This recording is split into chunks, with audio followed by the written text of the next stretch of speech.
And welcome to The Factor Uncensored. A lot of updates for you tonight. First tonight, a second federal judge has been ordered the Trump administration to reinstate thousands of probationary workers let go across several agencies. That includes the Department of Veterans Affairs, Defense, and Treasury. The order comes following a lawsuit filed by a coalition of labor unions and organizations.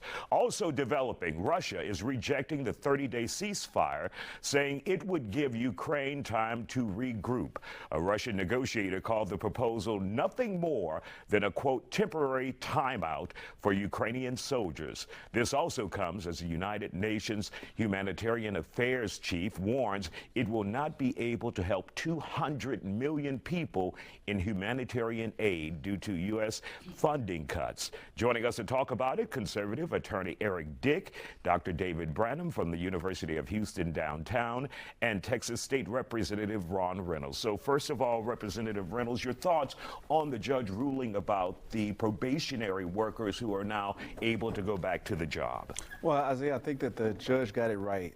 What the Trump administration did was unconstitutional. These federal employees that were on probationary status were not afforded due process. They were just summarily terminated without having any cause. And so I think the judge got it right. In fact, it wasn't just one judge, but it was two different judges in two different states that did it on the same day. So obviously the Trump administration, they can appeal, but I believe that these workers had their rights restored, and the judge ruled the federal government had to pay back pay. And the judge did a scathing indictment of the Trump attorneys in court and said that he wanted this resolved today. So this was a slap in the face for the Trump administration to show that they are not above the law and restore some sense of dignity for those federal workers. Eric, let's hear from you, your thoughts about this ruling in the federal court case and the path that the Trump administration has taken.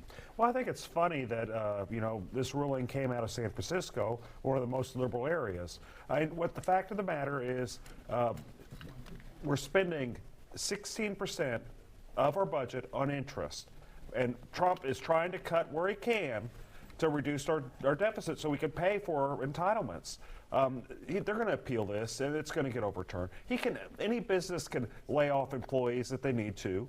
The federal government should be able to do the same thing. He's trying to cut and save our entitlement programs. Rightfully so. We're spending way too much money on interest. It's not sustainable. Really quickly, he's trying to gut and cut for the millionaires and billionaires so they can get a big tax break. That's what he's trying to do. He's not trying to save entitlement programs. He's, in fact, trying to cut Medicaid for people who need it. He's trying to cut health care and jobs for federal employees that are doing their job to help make this country work. So no, he's not trying to do it to save anything, but his millionaire and billionaire buddies like Elon Musk and other rich people so they can have their tax breaks on the balance of middle class and working families and the poor. Dr. David Branham, you're in the middle here. Your assessment of what we have seen from this federal judge in the Trump administration ruling against him initially now.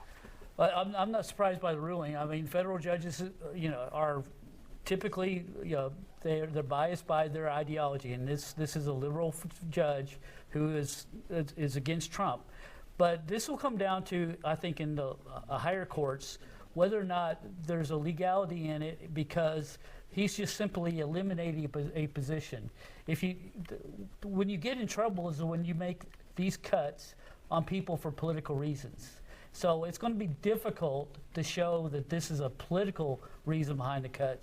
And he's basically saying, look, I'm coming in, I'm cutting government, we're $37 trillion in debt, I need to cut the budget. All right, Eric, it doesn't appear that we will get that ceasefire, that 30-day ceasefire in Ukraine between Ukraine and Russia.